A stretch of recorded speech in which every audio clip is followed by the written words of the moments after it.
نحمده ونصلي على رسوله الكريم اما بعد فاعوذ بالله من الشيطان الرجيم بسم الله الرحمن الرحيم رب اشرح لي صدري ويسر لي امري واحلل کتاب الطب باب السعوط.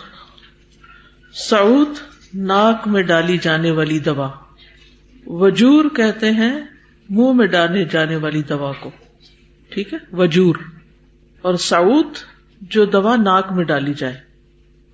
تو جو لوگ ENTs ہوتے ہیں اور اس علاج کو یعنی کان, ناک اور گلے کا علاج کرتے ہیں وہ ان چیزوں سے واقف ہوتے ہیں.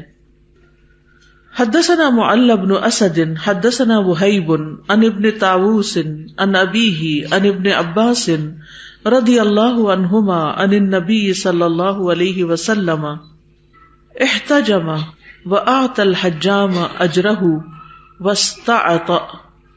معل بن اسد سے امام بخاری روایت کرتے ہیں اور آگے جا کر صحابی ہیں ابن عباس رضی اللہ عنہما, اور وہ نبی صلی اللہ علیہ وسلم کے بارے میں بتاتے ہیں احتجما کہ آپ نے حجامہ کروایا, وآت الحجام اجرہ اور حجام کو یعنی حجامہ کرنے والے کو اس کی اجرت دی, واستعط اور ناک میں دوا ڈالی. ٹھیک ہے, یعنی ناک میں بھی دوا ڈالی اس موقع پر. اور ناک میں دوائی ڈالنے کا طریقہ یہ کہ مریض کو بالکل سیدھے کمر کے بل لٹایا جائے, پھر اس کے کندھوں کے نیچے کوئی چیز رکھ دی جائے تو گردن تھوڑی سی کیا ہوگی, پیچھے چلی جائے گی تاکہ اس کا سر نیچے کی طرف جھک جائے.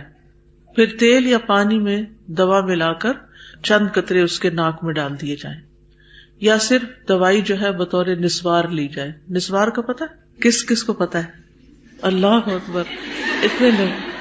نشاور چیز ہے نا یہ بھی, یعنی کچھ لوگ انہیل کرتے ہیں اور منہ بھی رکھتے ہیں. بیڑی بھی شاید اسی کو ہی کہتے ہیں یا کوئی اور چیز ہوتی ہے.